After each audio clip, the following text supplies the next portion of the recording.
আছে? আচ্ছা, তাহলে আমরা দেখো যেখানে ছিলাম, তাহলে আমরা এই অধ্যায়ে আমাদের শর্ট সিলেবাস যেটা আছে সেটাতে শুধুমাত্র স্থিতিস্থাপকতাটা আছে, আর প্রবাহী যে পার্টটা এটা তোমাদের নাই। এই কারণে তোমাদের কলেজ পরীক্ষায় এইটা রাখছে, এটা আপাতত রাখে নাই। হয়তো 1-1.5 মাসের মধ্যে সিদ্ধান্ত হলে বোঝা যাবে। ফুল সিলেবাস হলে তোমাদের জন্যই ভালো, কারণ তোমরা জানো মেডিকেল পরীক্ষায় ফুল সিলেবাসে পরীক্ষা হয়, তাহলে সরকারও সময় দিবা, আমরাও পড়ানোর সময় পাবো। কিন্তু শর্ট সিলেবাস দিলে যে ভাই আপনি পড়ায় দিন, বাস্তবতা হচ্ছে তোমরা তো দেখো এক একটা অধ্যায় কত বড়, আমরা চাইলেও ওই টাইম পাবো না আর কি পড়াইতে। তো দেখা যাক ওইটা কি হয়, সময় হলে দেখা যাবে। আমি ফুল অধ্যায় পড়াই সময় কই পাবো? আচ্ছা আমরা পড়বো, আমরা তো অবশ্যই পুরাটাই শেষ করে দিব, যেমন গতিবিদ্যা পুরাটা শেষ করে দিলাম না। দেখো আমরা আজকে শুরু করি তাহলে আণবিক দূরত্ব। তাহলে আমরা আজকে ক্লাসটা শুরু করব হচ্ছে আণবিক দূরত্ব এটা থেকে।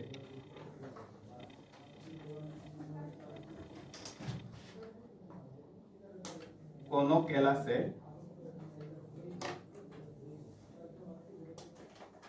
অণুগুলোর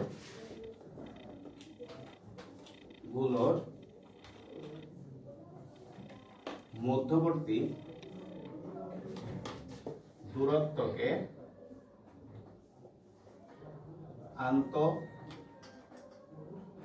আণবিক দূরত্ব বলে। অর্থাৎ কোন একটা ক্লাস বলতে এখানে বোঝাচ্ছি স্ট্রাকচার বা হচ্ছে ক্রিস্টাল বলতে পারো তুমি, ঠিক আছে? কোন একটা ক্রিস্টালের মধ্যে অণুগুলোর মধ্যবর্তী যে দূরত্ব আছে এই দূরত্বটাকে আমরা বলি হচ্ছে আন্তঃআণবিক দূরত্ব। এখন যে ভাই আন্তঃআণবিক দূরত্বটা আমরা কেন করতেছি সেটা ভাইয়া বলি। তো আমরা আজকে যে টপিকটা নিয়ে পড়াশোনা করব সেটার নাম হচ্ছে স্থিতিস্থাপকতা। তো ফার্স্টে আমরা দেখব যে একটা স্থিতিস্থাপকতা কেন সৃষ্টি হয়, তো সেটা বোঝানোর জন্যই আমরা আগে আসলাম আন্তঃআণবিক দূরত্ব। তো তোমরা বাম পাশে একটু ফাঁকা রেখে এখানে ছোট্ট করে একটা ছবি আঁকো। আমরা মনে করো এখানে একটা ক্রিস্টাল নিলাম, ঠিক আছে? কোন একটা ক্রিস্টাল নিলাম আমরা এখানে, তাহলে এইখানে হচ্ছে অণুগুলা অবস্থান করতেছে, ঠিক আছে? অণুগুলা অবস্থান করতেছে, এখানে একটা অণু আছে, এখানে একটা অণু আছে, এখানে একটা অণু আছে, তাহলে অণুগুলা বিভিন্ন স্থানে আছে আমরা দেখাইলাম। তাহলে অণুগুলা বিভিন্ন স্থানের মধ্যে আছে। এখন ভাইয়া যে কোনো দুইটা অণুর মাঝখানের যে দূরত্বটা, এই দূরত্বটাই হচ্ছে আমাদের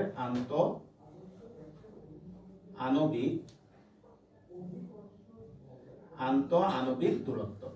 এই অণুগুলোর মাঝখানের যে দূরত্বটা, এই দূরত্বটাকে আমরা বলি হচ্ছে আন্তঃআণবিক দূরত্ব। বসে বসে তাহলে এই অণুগুলোর মাঝখানের যে দূরত্ব, এই দূরত্বটাকে আমরা বলি হচ্ছে আন্তঃআণবিক দূরত্ব। এখন নিচে একটা তীর চিহ্ন দিয়ে লেখো, ক্রিস্টালে অণুগুলো যে বিন্দুতে অবস্থান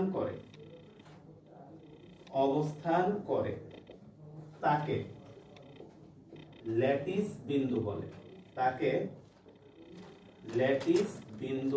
বলে। তাহলে বলতে এই চিত্রে কোনগুলো ল্যাটিস বিন্দু বুঝছো না? এই যে পয়েন্টগুলোতে অণুগুলা বসে আছে, এই বিন্দুগুলোকে আমরা কি বলি ভাইয়া?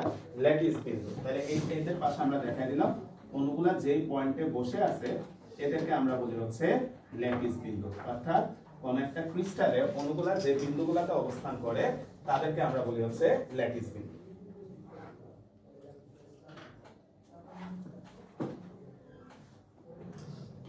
তাহলে অণুগুলা ক্রিস্টালে যে পয়েন্টে বসে থাকে বা অবস্থান করে তাদেরকে আমরা বলি হচ্ছে ল্যাটিস বিন্দু। লেখো যে ধরি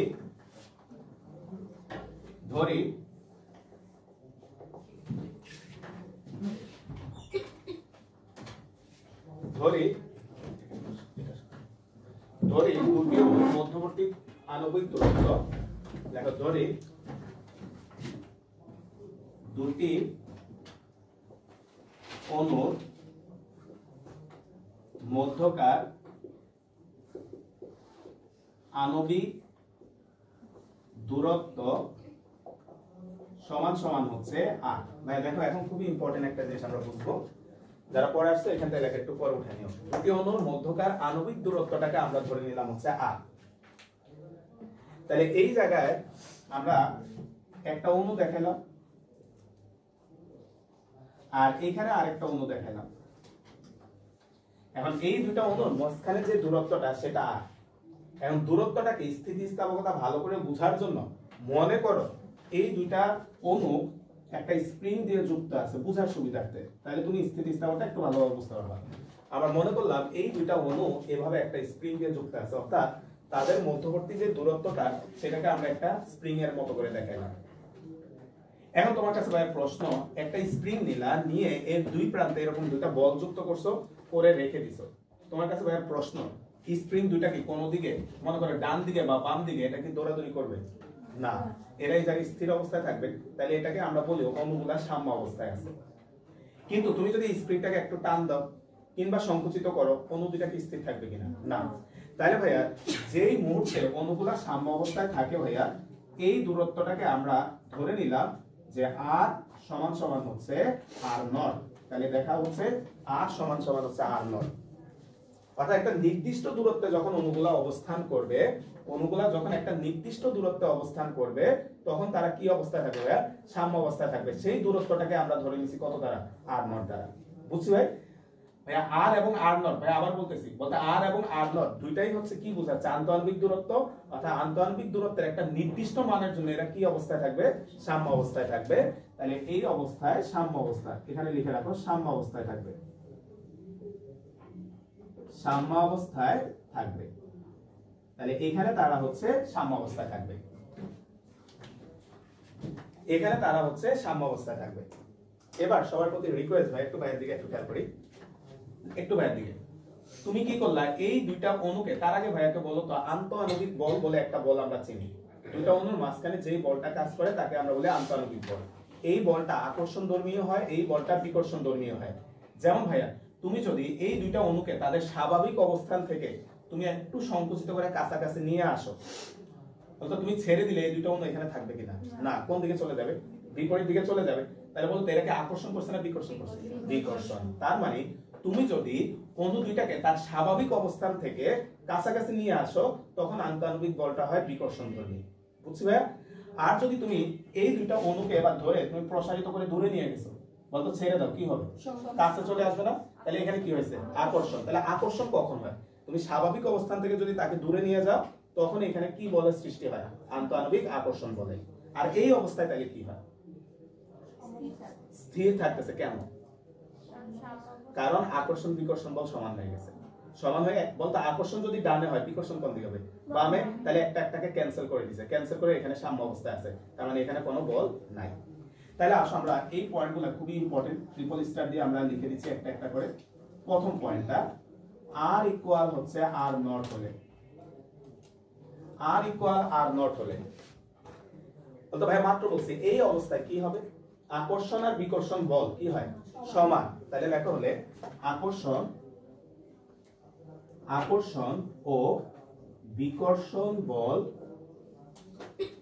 আকর্ষণ ও বিকর্ষণ বল সমান হবে। আর আকর্ষণ আর বিকর্ষণ সমান হইলে মোট বল কত হবে? 0। কারণ কি ভাইয়া? অর্থাৎ আকর্ষণ যদি এইদিকে কাজ করে, বিকর্ষণ তো উল্টা দিকে কাজ করবে। আর দুইজন যেহেতু সমান, তাহলে দুইটা বিপরীত বল হলে লব্ধি হয় কত? 0। তাহলে লেখা হচ্ছে অর্থাৎ, অর্থাৎ নিট বল, নিট বল 0 হবে। অর্থাৎ নিট বল 0 হবে। তাহলে r ইকুয়াল r0 হলে আকর্ষণ ও বিকর্ষণ বল সমান হবে, অর্থাৎ নিট বল 0 হবে। তাইলে ভাইয়া অপশনে তোমার এই দুইটাই থাকে, যা r ইকুয়াল r0 হলে আকর্ষণ আর বিকর্ষণ বল সমান থাকতে পারে, কিংবা নিট বল 0 এটা থাকতে পারে। দুই নাম্বারটা দেখো, বুঝে পড়লে তোমরাই পারবা, ওই জন্য ভাইয়া বুঝানোর সুবিধার্থে এখানে একটা স্প্রিং চিন্তা করে নিয়েছি, তাহলে তোমরা সহজে বুঝতে পারবা। দুই number, r less than r0 হলে, বলো তো ভাইয়া r লেস দ্যান যদি r0 হয়, আকর্ষণ না বিকর্ষণ বলতে হয়? r এর মানটা যদি এই r0 এর থেকে কম হয়, r0 মানে কি? তার স্বাভাবিক অবস্থান। তাহলে স্বাভাবিক অবস্থান থেকে তুমি কাছাকাছি নিয়ে আসছো, তাহলে কি হবে? বিকর্ষণ। তাহলে হলে আন্তঃআণবিক বিকর্ষণ বল কাজ করবে, হলে আন্তঃআণবিক বিকর্ষণ বল বল কাজ করবে। তাহলে r লেস দ্যান যদি r0 হয়, তাহলে আন্তঃআণবিক বিকর্ষণ বল কাজ করবে। আর লেস দেন আর নট হলে আন্তঃআণবিক বিকর্ষণ বল কাজ করবে। সর্বশেষ ভাইয়া 3 নাম্বার পয়েন্টটা যদি আসি, আর গ্রেটার দেন আর নট হলে, এই কথার মানে কি ভাইয়া? তুমি স্বাভাবিক অবস্থান থেকে তাকে প্রসারিত করে দূরে নিয়ে দিছো, তাহলে দূরে নিলে কি হবে? আকর্ষণ। তাহলে হলে আন্তঃআণবিক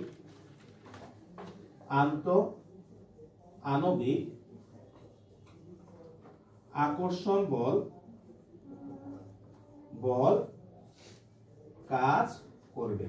তাহলে খেয়াল করো, এই হচ্ছে দূরত্বের সাথে আন্তঃআণবিক বলটা কিভাবে কাজ করে সেই জিনিসটা আমরা দেখালাম। এখন তোমাদের কাছে ভাইয়া যদি বলি, আমরা তো পড়বো মেইনলি আজকে স্থিতিস্থাপকতা। কেউ এখন বলো তো স্থিতিস্থাপকতা কেন সৃষ্টি হয়, তার অ্যান্সার কিন্তু এই জায়গায় চলে আসছে। বলতে স্থিতিস্থাপকতা মানে কি? যে একটা বস্তুর উপর তুমি বল প্রয়োগ করে তাকে প্রসারিত করলা। যেমন একটা রাবার তুমি ছেড়ে দিলা, সে আবার আগের অবস্থায় ফিরে আসলো। তাহলে আগের অবস্থায় ফিরে আসার যে প্রবণতাটা, তাকে আমরা বলি কি? স্থিতিস্থাপকতা। বলতো এইখানে তাই হচ্ছে না? তুমি যখন তাকে সংকুচিত করলা, বিকর্ষণ করে সে আবার আগের অবস্থায় ফিরে গেল। তুমি যখন তাকে প্রসারিত করলা, আকর্ষণ করে সে আবার আগের অবস্থায় ফিরে আসলো। তার মানে স্থিতিস্থাপকতার রিজনটাই এখানে আমরা আলোচনা করছি, যে এই কারণে হচ্ছে স্থিতিস্থাপকতা হয়। পরীক্ষা যদি আসে স্থিতিস্থাপকতার জন্য কারণ কি, দায়ী কে, রিজন কি, তাহলে তার অ্যান্সার কি বলতে পারবা? অ্যান্সার দুইটা হইতে পারে, আন্তঃআণবিক বল, আরেকটা হইতে পারে তোমরা পর্যাবৃত্ত গতি যখন ভাইয়া পড়াইছি তোমাদেরকে, ওইখানে একটা বল সম্পর্কে তোমরা পড়ছিলে রিস্টোরিং ফোর্স। বাংলা কি ছিল? প্রত্যয়নী বল। রিস্টোর ইংরেজি নামটা একটু খেয়াল করো, রিস্টোর মানে যে বলটা পুনরায় স্টোর করে, মানে পুনরায় আগের অবস্থায় নিয়ে আসে, তাকে বলা হয় রিস্টোরিং ফোর্স বা প্রত্যয়নী বল। তাহলে বলতো এই দুইটা বল এখানে সেই ভূমিকাটা পালন করতেছে। তারা কি করতেছে? বস্তুটাকে আবার আগের অবস্থায় নিয়ে আসতেছে। তাহলে এই দুইটা বলকে আন্তঃআণবিক বল বলা থাকতে পারে অপশনে, কিংবা প্রত্যয়নী বল বলা থাকতে পারে। বুঝছো? তাহলে পরে লেখো, একটা তীর চিহ্ন দিয়ে বা পয়েন্ট আকারে লেখো, স্থিতিস্থাপকতার জন্য দায়ী, নোট দিয়ে লেখো, নোট লেখো, নোট লেখে তারপর লেখো স্থিতিস্থাপকতার জন্য দায়ী, মানে স্থিতিস্থাপকতার রিজনটা আর কি। স্থিতিস্থাপকতার জন্য দায়ী, স্থিতিস্থাপকতার জন্য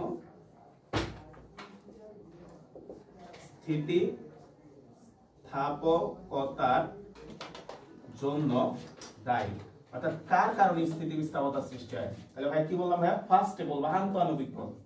তাহলে ফার্স্টে আমরা বলবো হচ্ছে আন্তঃআণবিক বল। এই আন্তঃআণবিক বলটা আরেকটা নাম কি বললাম ভাইয়া? প্রত্যয়নী বল। প্রত্যয়নী বল, রিস্টোরিং ফোর্স। ঠিক আছে, প্রত্যয়নী বল বা হচ্ছে রিস্টোরিং ফোর্স। এখন আমরা যদি একটা জিনিস বুঝাই, তোমরা ক্লাস 9-10 এর কুলম্বের সূত্রটা পড়ছিলা ভাই। আসো হালকা একটা জিনিস ভাইয়া দেখাই। বলতো কুলম্বের সূত্রটা, এটা লেখার দরকার নাই, ছিল কে Q1 Q2 ডিভাইডেড বাই হচ্ছে R স্কয়ার। বলতো কে এর চিহ্ন কি? প্লাস। বলতো এটা যেহেতু R স্কয়ার আছে, এটা চিহ্ন কি হবে? প্লাস, কারণ এটা তো মাইনাস হওয়া সম্ভব না, বর্গ সংখ্যা। আর কে এর মান তোমরা মুখস্থ জানো, 9 × 10⁹, তাহলে এটা একটা ধনাত্মক সংখ্যা। এবার খেয়াল করো ভাইয়া, একটা চার্জ মনে করলাম ভাইয়া প্লাস, আর একটা মাইনাস। তোমার কাছে ভাইয়া প্রশ্ন, এই F এর চিহ্ন কি আসবে? মাইনাস। এখন খেয়াল করো তো ভাইয়া, চার্জ দুইটা বিপরীতধর্মী, তাহলে বিপরীতধর্মী চার্জ পরস্পরকে কি করে? আকর্ষণ। বিপরীতধর্মী চার্জ পরস্পরকে কি করে? আকর্ষণ। তাহলে ভাইয়া এই আকর্ষণ বুঝাইতে, ভাই কথা শুনি, আকর্ষণ বুঝাইতে বলের শুরুতে একটা মাইনাস দেওয়া হয়, তার মানে নেগেটিভ বল সেটা কি বোঝায়?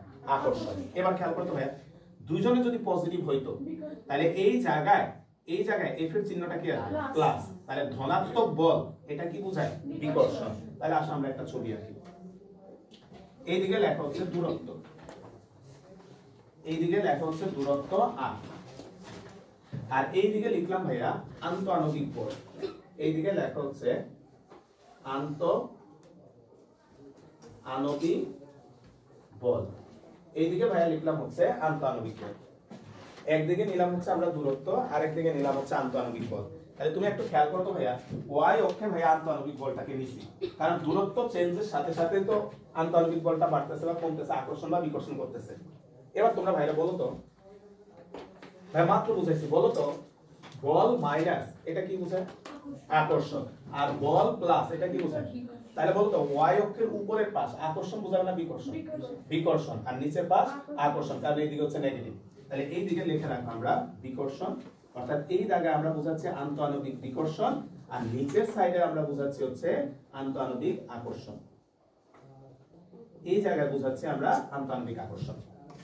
তাহলে নিচে আমরা বোঝাচ্ছি আন্তঃআণবিক আকর্ষণ, উপরে আমরা বোঝাচ্ছি আন্তঃআণবিক বিকর্ষণ। আসলে আমরা গ্রাফটা একটু আঁকি। তো ফার্স্টে ভাইয়া এখানে একটা পয়েন্ট দেখাইলাম, তোমরা পরে আঁকো, হ্যাঁ সুন্দর করে আঁকে নিও, ভাইয়া আগে বুঝাই। এখানে ভাইয়া দিলাম আর ইকুয়াল হচ্ছে আর নট। তোমরা বলো তো ভাইয়া কোন পয়েন্টটা বুঝাইছি? 1 নম্বর পয়েন্টটা। তাহলে বলতো আর ইকুয়াল যখন আর নট হয় তখন আকর্ষণ বিকর্ষণ বল সমান হয়, মানে টোটাল ফোর্সটা কত হয়? তাহলে বলো তো ভাইয়া বল কোন অক্ষে আছে? ওয়াই অক্ষে। তাহলে বল আছে ওয়াই অক্ষে, তাহলে ওয়াই এর মান কি হয়ে যাবে? 0। তাহলে বলতো ওয়াই এর মান কোন অক্ষে 0 হয়? এক্স অক্ষে। এক্স অক্ষে কোটির মান কি হয়? 0। তার মানে বলতো ভাইয়া এই প্রথম পয়েন্টটা আমাদের এই বিন্দুটাকে নির্দেশ করতেছে। তোমরা আইকো না, পরে সুন্দর করে দেখে তাহলে আইকা নিও। তাহলে এই জায়গাটা কখনো আকর্ষণ বা বিকর্ষণ বল নাই, নিট বল কত? 0। এবার ভাই আসো, ভাই রিকোয়েস্ট কথা বুঝি। মনে করো তোমরা দুই বান্ধবী এখানে বসে আছো, ক্লাস করতেছো, কোনো কারণে মনোমালিন্য হয়েছে, ঝগড়া লাগছে মনে করে কিছু নিয়ে। এখন ও বললো তোর সাথে বসবো না, আমি চলে যাবো, এই ক্লাস শুনতে বাইরে যাবো। এখন ও যখন তোমার পাশ থেকে উঠে গেছে, তুমি খেয়াল করো, ও যখন তোমার পাশ থেকে উঠে গেছে তুমি কিন্তু বারবার ডাকতেছো ফিরায় ফিরায়। এই যে ফিরায় ফিরায় বলতেছে, এটা হচ্ছে আকর্ষণ। মানে তোমার থেকে দূরে যাচ্ছে, তোমার থেকে দূরে যাচ্ছে, তখন তুমি বলতেছো ফিরায়। তাহলে এই যে ফিরায় বলতেছো, এটা হচ্ছে তুমি আন্তঃআণবিক আকর্ষণ। কিন্তু সে মনে করো দরজার বাইরে চলে গেল। এখন যখন চলে গেছে, ফিরে আসে নাই সে, তখন তুমি কি বল? ধুর যা, তুমি তোমার মতো থাকো। তাহলে তুমি বলো তো ভাই, এটা সে যখন দরজার বাইরে চলে গেল, তুমি আর তারে আর ডাকলা না, তুমিও মুড নিলা, রাগ করলা, ধর ও গেছে, যাক আমার কি কম নাকি, রাগ যাক সে চলে গেল। এখন তোমার কাছে ভাই প্রশ্ন, তাহলে এই যে আন্তঃআণবিক যে আকর্ষণটা, কথা খেয়াল করে উত্তর দিও, এটা কি সবসময় কাজ করে না একটা নির্দিষ্ট দূরত্ব পর্যন্ত? একটা নির্দিষ্ট দূরত্ব পর্যন্ত। তাহলে যেমন আমার বা তোমার বান্ধবী যখন এখান থেকে চলে যাচ্ছে, এই দরজা পর্যন্ত মনে করো সেই দূরত্ব, এই দরজা পর্যন্ত তুমি তোমার সীমাটা কাজ করতেছে, আকর্ষণটা কাজ করতেছে, তাকে আমি ফিরায় আনবো। কিন্তু যখন সে দরজার বাইরে চলে গেল, তুমি তো বুঝলাতে তুমি তারা চাইলেও আনতে পারবা না, তখন তোমার তার প্রতি তোমার যে আকর্ষণ বলটা সেটা আস্তে আস্তে কি হবে? কমে যাবে। তার মানে একটা নির্দিষ্ট দূরত্ব পর্যন্ত আন্তঃআণবিক আকর্ষণ বলটা অ্যাক্টিভ থাকে। এরপরে দূরত্ব যদি আরো বাড়াও তুমি, এই আকর্ষণ বলটা আস্তে আস্তে কি হয়? কমে যায়। এই কারণে ভাইয়া তোমরা যে হেয়ার ব্যান্ড কিনো ভাইয়া, হেয়ার ব্যান্ড গুলা কিছুদিন ব্যবহার করা পর্যন্ত ভালোই থাকে, কিন্তু একটা নির্দিষ্ট সময় পরে এটা এভাবে ছড়ায় যায় না, অর্থাৎ তখন আর তাকে আকর্ষণ করে কাছে নিয়ে আসতে পারতেছে না। বুঝছো ভাইয়া? তাহলে তুমি একটু খেয়াল করো তো, একটু এদিকে খেয়াল করো, গ্রাফটা আইকন আগে পরে আইকন।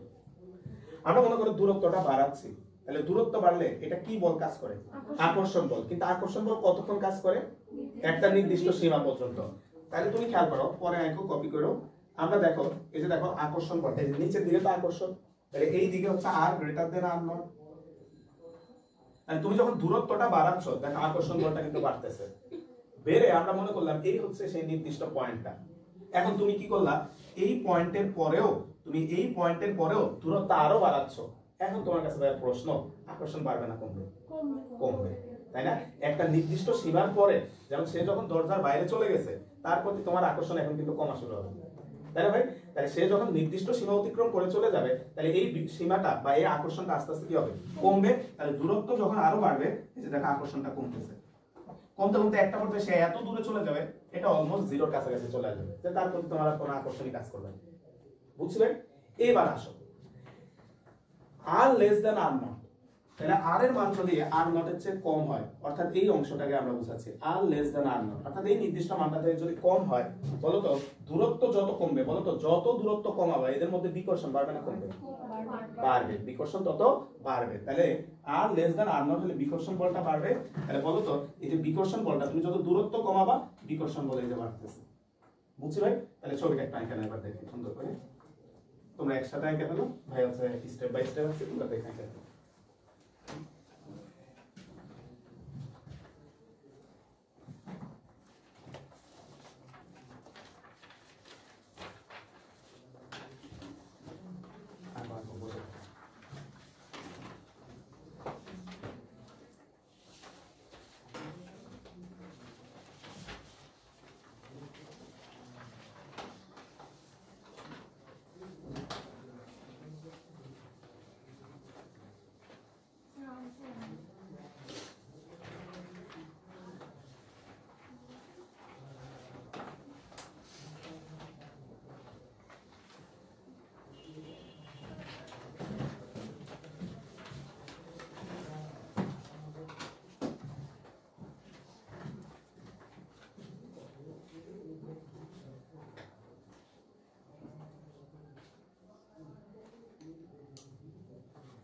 তোমরা যে শীটটা দিছি এই শীটটা একটু না হাতে শীটের প্রথম পেজে দেখো এরকম একটা ছবি আঁকা আছে, হ্যাঁ ওই পেজটাতে আসো। তো ভাই একটা লাইন ভাই কালো করে বক্স করে রাখছি, পাইছি না? যেটা আমাদের আন্তঃআণবিক যে বলটা এটার আরেকটা নাম দিছে কি বলতো ভাই? তড়িৎ বলে পরস্পরকে কি করে? আকর্ষণ করে। এটাও এমসিকিউতে আসে, একটু মাথায় রাখবা। আর নিচে দেখো এই পেজের মাঝামাঝিতে দেখো যে ভাইয়া এই শর্তগুলো লেখা আছে, আর লেস দেন আর নট হলে বিকর্ষণ, আর গ্রেটার দেন আর নট হলে আকর্ষণ, আর ইকুয়াল আর নট হলে কি হবে ভাইয়া? সাম্য অবস্থায় থাকবে। পাইছি ভাই? এখানে ভাইয়া পয়েন্টগুলো আরো সুন্দর করে গুছাই দিছি। এরপরে পদার্থের বন্ধন আছে 4 প্রকারের, তোমরা এগুলা ক্লাস 9 এ পড়ছো, তাই এখানে আর ডিটেইলসে লেখা হয় নাই।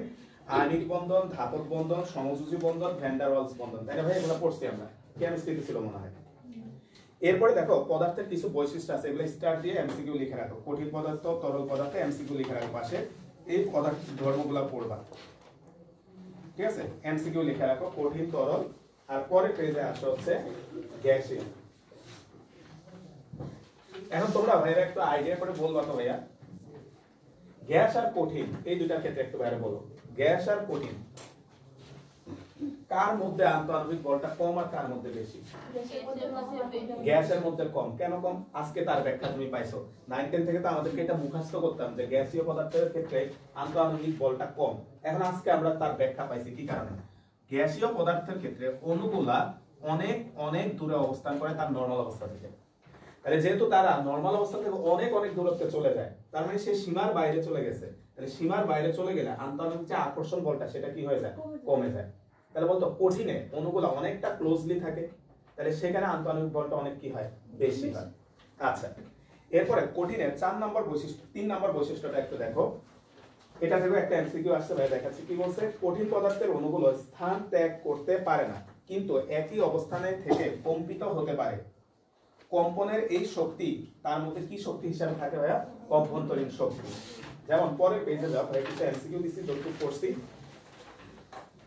6 নাম্বার যে এমসিকিউটা আছে দেখো তো ভাইয়া, বলা হচ্ছে নিচের কোন পদার্থের অণুগুলোর অবস্থানের কম্পনের শক্তি অভ্যন্তরীণ শক্তি ডিকার্নেশন স্কুল এন্ড কলেজ কঠিন, তাই না ভাইয়া? সেম লাইনটা খালি উঠাই দিছে। তো ওই কারণে ভাইয়া বলছি এখানে যে ভাইয়া বৈশিষ্ট্যগুলো বিভিন্ন বই খুঁজে 3 4টা 5টা করে বৈশিষ্ট্য পাইছি, এখানে সবগুলা বৈশিষ্ট্য ভাই লিখে দিছি। বুঝছি ভাই? আচ্ছা, এরপরে এমসিকিউর উপরে দুইটা অনুধাবন প্রশ্ন আছে এখান থেকে। দেখো আমরা অনুধাবন প্রশ্নগুলো যদি একটু দেখি। প্রথম প্রশ্নটা একটু দেখো, এই যে চার্টের ভিতরে আছে, সাম্য অবস্থায় তুলনায় আন্তঃআণবিক দূরত্ব বেশি হলে অণুগুলো আকর্ষণ না বিকর্ষণ করে? কুমিল্লা বোর্ড 2019। বলো তো ভাইয়া এদিকে। এটা তো সাম্য অবস্থা, তাহলে সাম্য অবস্থার তুলনায় দূরত্ব যদি বেশি হয় তাহলে কি করে? আকর্ষণ।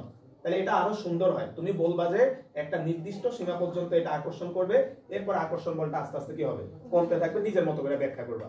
ভাই এখানে লিখে দিছি। সেকেন্ড যে কোশ্চেনটা, সিলেট 2019, দেখো বলা হচ্ছে আন্তঃআণবিক বলের সাথে আন্তঃআণবিক দূরত্বের সম্পর্ক কি রূপ? এই যে এই 3টা পয়েন্ট সুন্দর করে লিখে দিবা। বুঝবে? আন্তঃআণবিক দূরত্বের সাথে আন্তঃআণবিক দূরত্বের সম্পর্ক কি রূপ, এই 3টা শর্ত সুন্দর করে লিখে দিবা। ভাই ওখানে লিখে দিছি। এবার 1 মিনিট টাইম একটু, এখানে 10টা এমসিকিউ আছে, দাগা সবাই একটু নিজেরা সবাই একটু দাগা। আমরা যা যা পড়ছি এর উপরে 10টা এমসিকিউ পাইছি, প্রিভিয়াসে বিভিন্ন জায়গায় আসছে।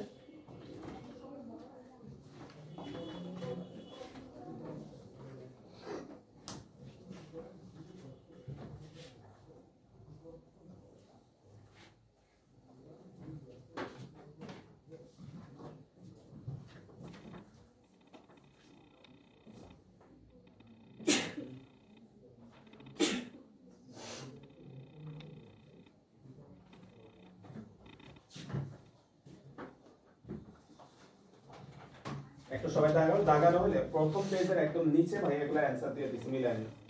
ঠিক আছে, আগে দাগাও, প্রথম পেজের নিচে এগুলা অ্যানসার দিয়ে দিছি।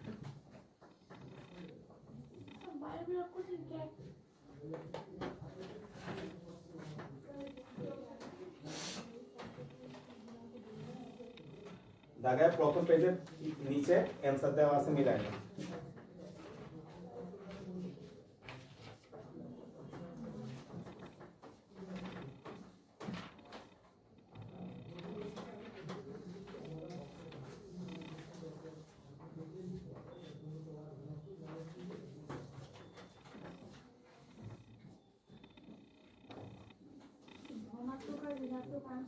প্লাজমা।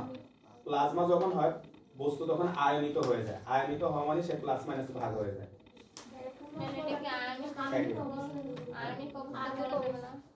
না, প্লাজমা অবস্থায় এটা হয় আর কি, সে আলাদা হয়ে যায়। কুলম্ব বল মানে তড়িৎ বল, ওই যে আগের পেজে কালো করে লেখা আছে।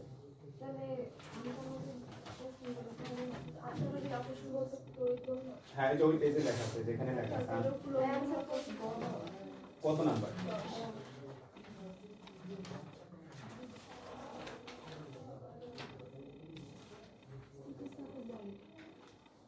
আচ্ছা, সেটা ভাইয়া বলি।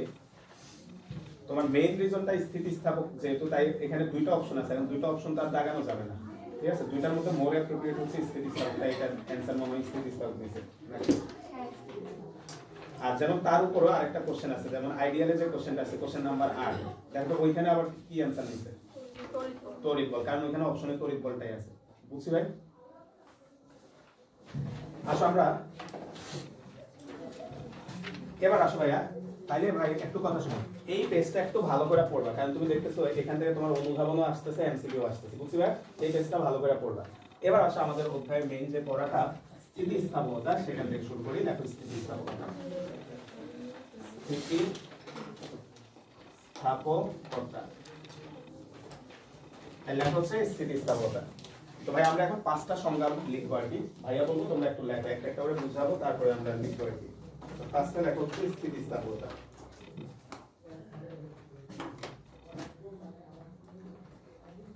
সবাই লেখো।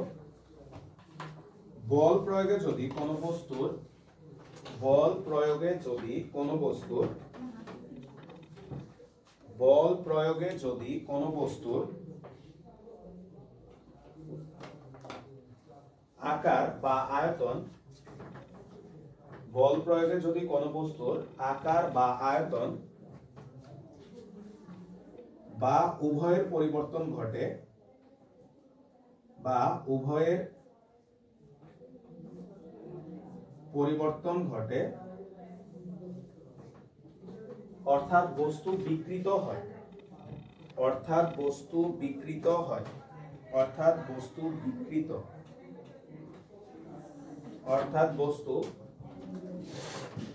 এই যে এটা বানান বিকৃত, ঠিক আছে? অর্থাৎ বস্তু বিকৃত হয়, অর্থাৎ বস্তু বিকৃত হয়, তাহলে প্রযুক্ত বল সরিয়ে নিলে, তাহলে প্রযুক্ত বল সরিয়ে নিলে যে ধর্মের ফলে, তাহলে প্রযুক্ত বল সরিয়ে নিলে যে ধর্মের ফলে বিকৃত বস্তু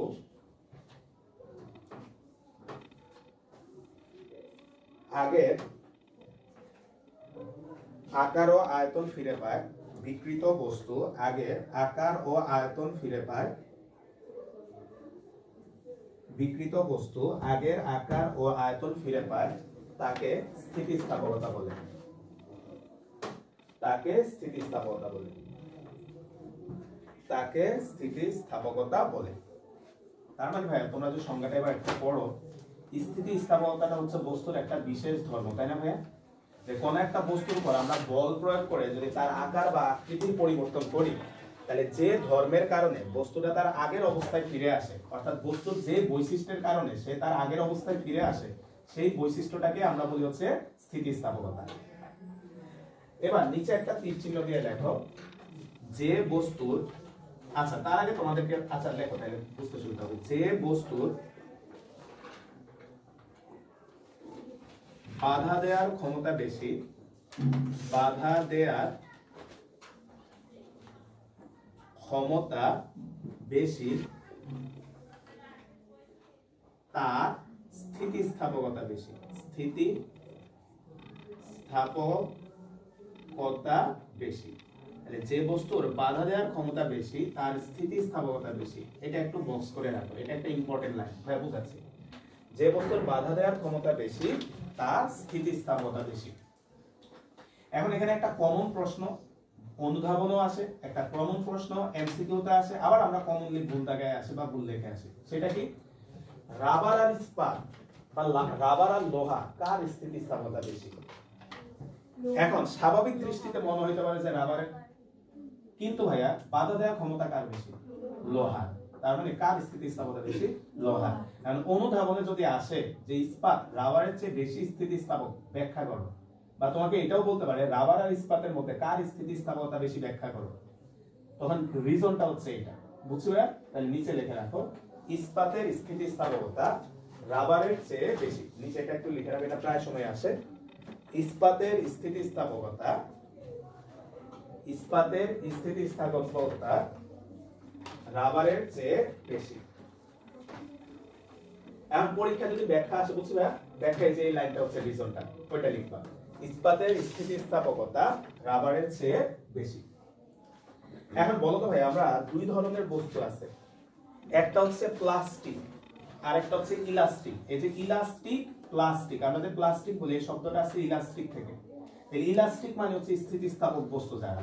যেমন ভাইয়া একটা রাবারকে এদিকে ভাই দেখে খেয়াল করো, বা একটা স্প্রিংকে তুমি টেনে এখানে আনলা, ছেড়ে দিলা, এই রাবার বা স্প্রিংটা আবার আগের জায়গায় চলে আসলো। যদি কোনো একটা বস্তু বল প্রয়োগের ফলে তুমি প্রসারিত করলা, ছেড়ে দিলা, সে আবার আগের অবস্থায় ফিরে আসছে, তাহলে এই টাইপের বস্তুকে আমরা বলি হচ্ছে পূর্ণ স্থিতিস্থাপক বস্তু। কিন্তু একটা পলিথিন বা প্লাস্টিকের একটা কলম, অনেক সময় তোমরা বা হচ্ছে প্লাস্টিকের একটা স্ট্র বা পাইপ নিলা, জুস খাইছো, খাওয়ার পর অনেক সময় আমরা দাঁত দিয়ে এটাকে কামড় মারি। তুমি দাঁত দিয়ে কামড় দিয়ে ধরে মনে করে এটা টান দিয়ে প্রসারিত করছো, ওই প্লাস্টিকের যে স্ট্রটা দেয় বা পাইপটা তোমার দেয়। তোমার কাছে ভাই প্রশ্ন, তুমি এটাকে প্রসারিত করলা টান দিয়ে, দাঁত দিয়ে এক সাইডে ধরে আরেক দিয়ে টান মারছো, এখন ছেড়ে দাও, এটাকে আগের অবস্থায় আসবে না। এই টাইপের বস্তুকে আমরা বলি প্লাস্টিক বস্তু, যারা আগের অবস্থায় ফিরে আসতে পারে না। বুঝছি ভাই? তাহলে আমরা এখন দুইটা সংজ্ঞা করবো, একটা তো পড়লাম স্থিতিস্থাপকতা, এর সাথে লেখা হচ্ছে পূর্ণ স্থিতিস্থাপক বস্তু। তাহলে লেখা হচ্ছে এখন পূর্ণ স্থিতি, না এটার সাথে না, নতুন করে সংজ্ঞা দাও, পূর্ণ স্থিতিস্থাপক বস্তু। বলতো এটা তো অলরেডি সংজ্ঞা থেকে বুঝে গেছো, বলতো কারা বলতে পারবা? যারা পুনরায় আবার আগের অবস্থায় ফিরে আসবে তারা হচ্ছে কি পূর্ণ স্থিতিস্থাপক বস্তু। তো ভাইয়া সংজ্ঞাটা বইয়ের ভাষায় বলি, তোমরা একটু লিখে নাও। বাহ্যিক বল অপসারিত হলে, বাহ্যিক বল অপসারিত হলে, বাহ্যিক বল অপসারিত হলে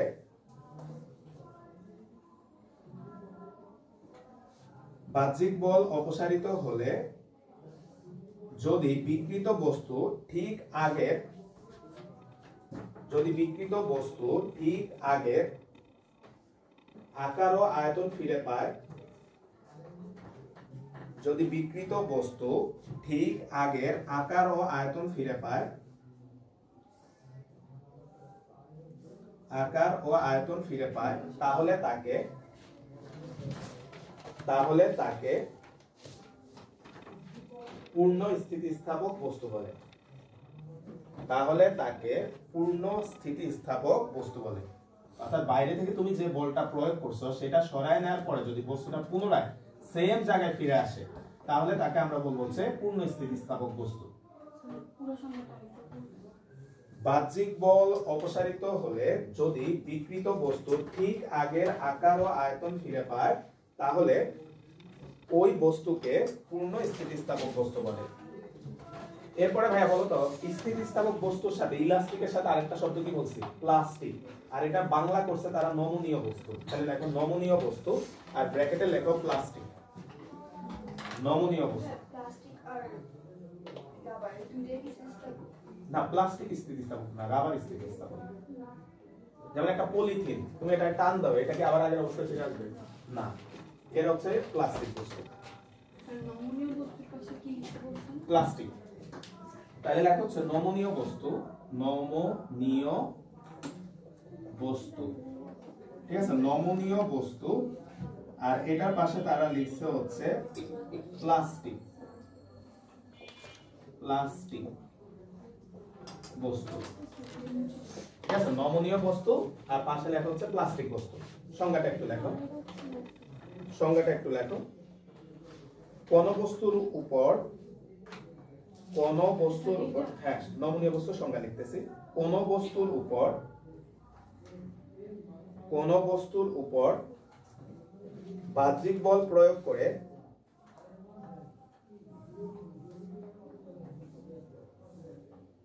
বাহ্যিক বল প্রয়োগ করে তাকে বিকৃত করলে, তাকে বিকৃত করলে যদি বল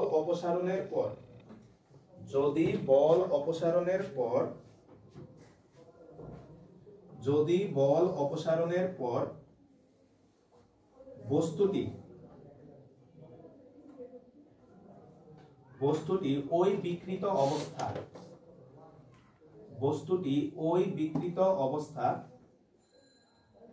সম্পূর্ণরূপে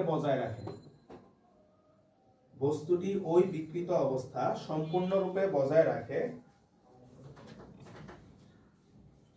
তাহলে তাকে নমনীয় বস্তু বলে।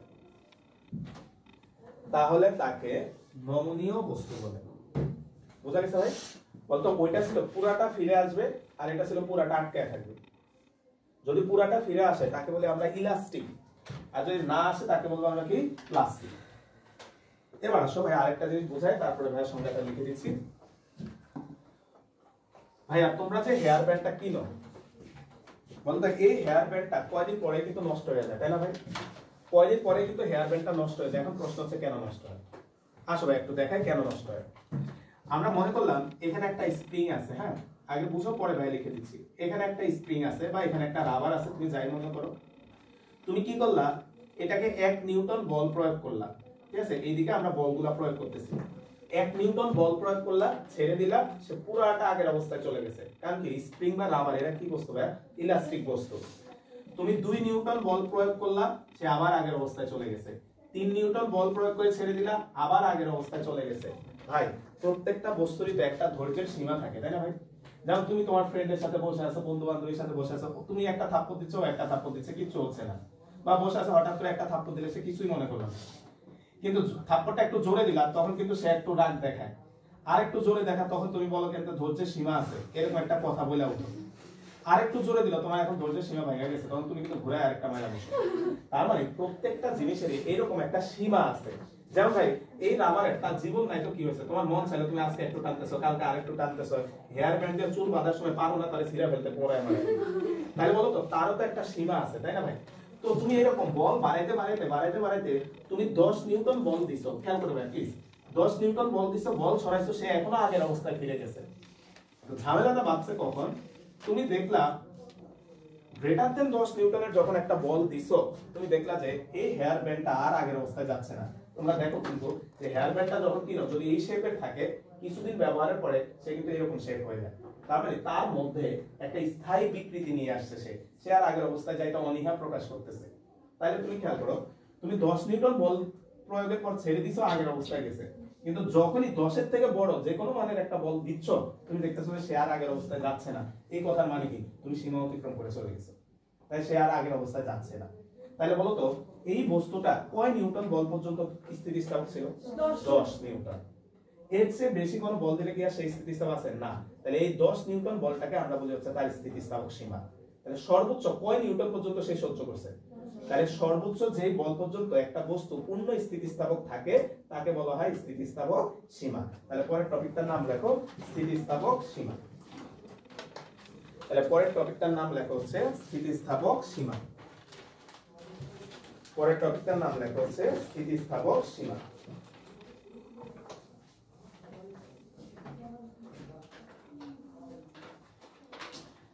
লেখো যে মানের বল পর্যন্ত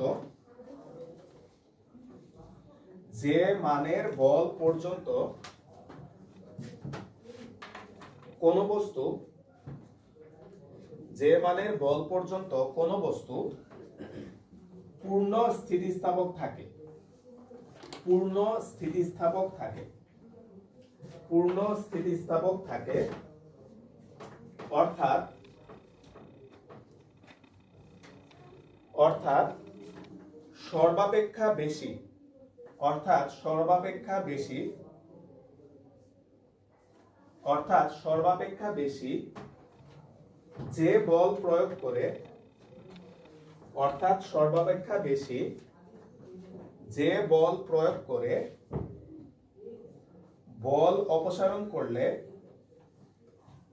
অর্থাৎ সর্বাপেক্ষা বেশি যে বল প্রয়োগ করে বল অপসারণ করলে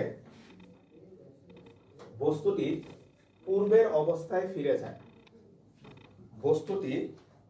পূর্বের অবস্থায় ফিরে যায়, বস্তুটি পূর্বের অবস্থায় ফিরে যায় তাকে স্থিতিস্থাপক সীমা বলে, তাকে স্থিতিস্থাপক সীমা বলে। এখন তোমরা যখন সংজ্ঞাটা লিখছো এখানে একটা শব্দ বলা হয়েছে, এই শব্দটা পরীক্ষায় তোমাকে অবশ্যই লিখতে হবে, সর্বাপেক্ষা বেশি বক্স করে রাখো। তোমরা অনেক সময় বলো ভাই সংজ্ঞা লিখছি তাকে এটা দিছে, কিছু কিওয়ার্ড থাকে এগুলো অবশ্যই লিখতে হয়। এখন বলো তো সর্বাপেক্ষা বেশি এই শব্দটা কেন বলছে ভাই একটু বলি। বলতো 1 নিউটন এই বলটার জন্য কিন্তু বস্তু পুরাটা আগের অবস্থায় ফিরে গেছে, 2 নিউটনের জন্য আগের অবস্থায় ফিরে গেছে, 3 নিউটনের জন্য আগের অবস্থায় ফিরে গেছে। বলতে এগুলাকে কি তুমি স্থিতিস্থাপক সীমা বলছো? না, স্থিতিস্থাপক সীমা কোনটাকে বলছো? 10 নিউটনে। অর্থাৎ সর্বোচ্চ, আচ্ছা খেয়াল করো, সর্বোচ্চ 10 নিউটন বল প্রয়োগ করার পরে সে আবার আগের অবস্থায় ফিরে যেতে পারছে, তাহলে এই 10 নিউটনটাকে বলা হয় কি ভাইয়া? স্থিতিস্থাপক সীমা। অর্থাৎ সর্বোচ্চ যে বলের জন্য সে আগের অবস্থায় ফিরে যেতে পারবে সেটা হচ্ছে স্থিতিস্থাপক সীমা। এরপরে টপিকটার নাম লেখো স্থিতিস্থাপক ক্লান্তি, মানে সে টায়ার্ড হয়ে যাবে এখন। এই স্থিতিস্থাপক ক্লান্তি, স্থিতিস্থাপক ক্লান্তি, স্থিতিস্থাপক ক্লান্তি, স্থিতিস্থাপক ক্লান্তি। এখন আসো ক্লান্তি জিনিসটা ভাই একটু বুঝাই। মনে করো ভাই তোমার আম্মা তোমার দিয়া, তুমি মনে করো তোমার বাসার নিচতলা 4 তলায় তোমার কোনো খালা থাকে, ফুফু থাকে, কিছু একটা রাঁধছে, তোমার বললো যে যাও এটা দিয়া তাড়াতাড়ি চলে আসবা। তো তুমি প্রথমবার রান্না করে দিল, তুমি গেলা দ্রুত চলে আসলা। আনার পর আমার মনে করলো যে আরে আরেকটা জিনিস তো দিলে না, এটা নিয়ে আবার দিয়ে আসো, তাড়াতাড়ি আসো, আবার গেলে আবার আসলা, আসার পর আবার বলো যে আরেকটা জিনিস দিই নাই, এটাও নিয়ে দিয়ে আসো। এবার বলো তো ভাইয়া প্রথমবার তুমি যত দ্রুত আসছো, এবার 3 নাম্বার বার তুমি ভাইয়া বলো তো যাইতে এবং আসতে তোমার কি টাইম আগের চেয়ে কম লাগবে না বেশি লাগবে? বেশি লাগবে, কারণ তুমি টায়ার্ড হয়ে যাবে। তার মানে কোন একটা কাজ যখন তার উপরে তুমি কি করলে হেয়ার ব্যান্ডের উপর বারবার বল প্রয়োগ করতেছো ছাড়তেছো, বল প্রয়োগ করতেছো ছাড়তেছো, তখন দেখা যায় যে তার মধ্যে একটা ক্লান্তি দেখা যায়। এই ক্লান্তির কারণে সে আগের অবস্থায় ফিরে আসতে আগের চেয়ে কিছু পরিমাণ টাইম বেশি নেয়, এটাকে আমরা বলি কি ভাইয়া? স্থিতিস্থাপক ক্লান্তি। বুঝছি ভাইয়া? তাহলে একটু লেখো, বইয়ের ভাষাটা একটু বুঝাই দিই।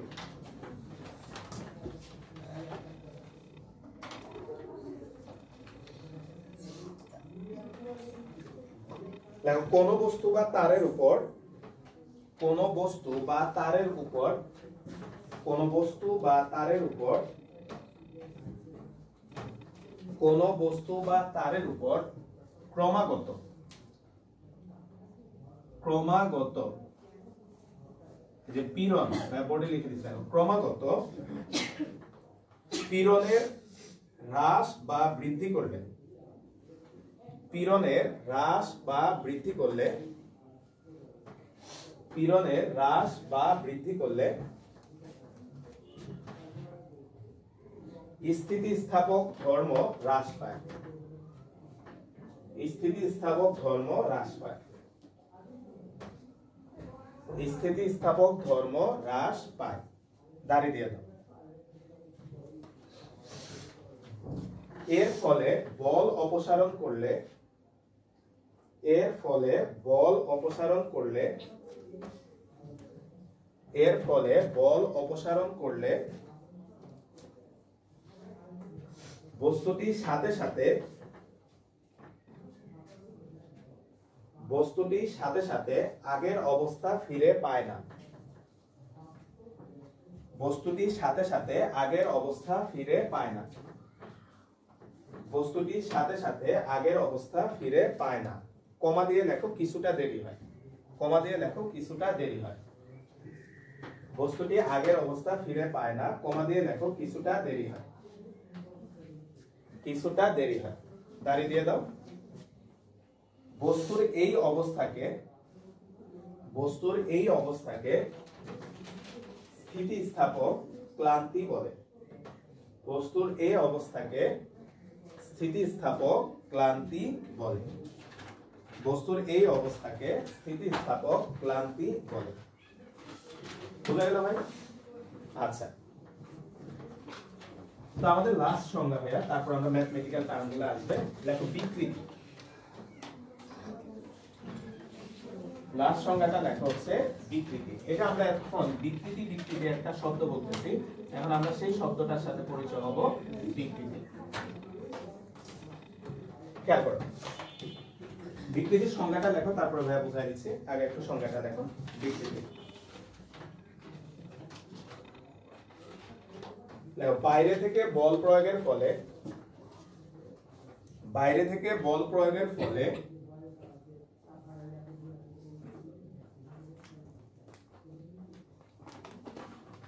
বাইরে থেকে বল প্রয়োগের ফলে কোন বস্তুর একক মাত্রায়, কোন বস্তুর একক মাত্রায়, কোন বস্তুর একক মাত্রায় যে রূপ বিকৃতি বা পরিবর্তন হয়, যে রূপ বিকৃতি, যে রূপ বিকৃতি বা পরিবর্তন হয়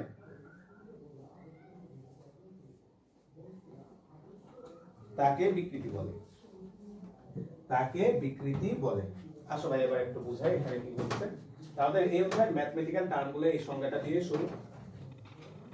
আমরা মনে করো ভাইয়া, আচ্ছা সংজ্ঞায় তোমরা যে এক জায়গায় মাত্রা লিখছো, এই মাত্রা বলতে আমাদের এই অধ্যায়ে কি বুঝাইছে? মাত্রা বলতে বুঝাইছে, একটু লিখে রাখো, দৈর্ঘ্য বক্স করে, যে মাত্রা সংজ্ঞাটা যেখানে লিখছো শব্দটা, এটা বক্স করে উপরে লেখো। এটা দ্বারা বোঝাচ্ছে দৈর্ঘ্য, প্রস্থ, উচ্চতা, ঠিক আছে, তারপর আয়তন, এই জিনিসগুলোকে আমরা বুঝাইছি হচ্ছে মাত্রা বলতে।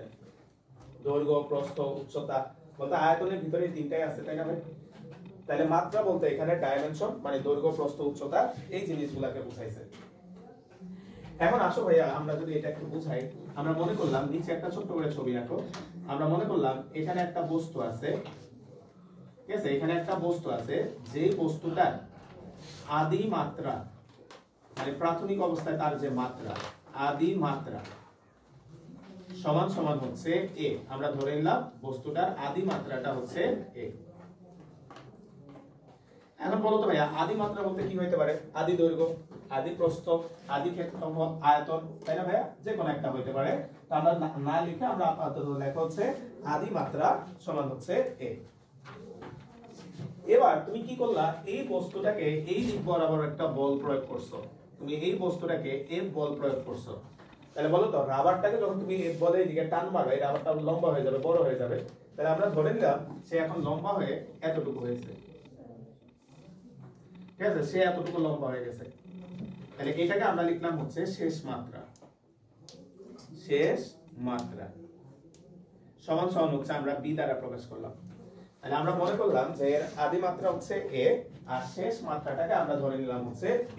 শেষ মাত্রা কোনটা? এই যে তুমি যে এটাকে টান দিছো, বল প্রয়োগ করছো, এটা প্রসারিত হয়ে গেছে, প্রসারিত হয়ে তার যে আকারটা হইলো সেই আকারটা আমরা ধরে নিলাম হচ্ছে b।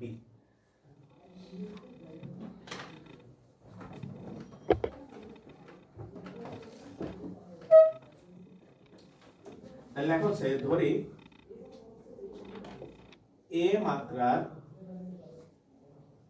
কোন একটি বস্তুর উপর, কোন একটি বস্তুর উপর F বল প্রয়োগ করা হলে, প্রয়োগ করা হলে এর মাত্রা হয় সমান সমান হচ্ছে b। তাহলে আমরা ধরে নিলাম a মাত্রার কোন একটা বস্তুর উপর F বল প্রয়োগ করা হলে এর মাত্রা হয় হচ্ছে b। অর্থাৎ আমরা যে বলটা প্রয়োগ করছি এর কারণে এই বস্তুটার আকার, আকৃতি চেঞ্জ হয়ে a থেকে কত হয়েছে ভাই? b। আমরা ধরে নিলাম এটা হয়েছে।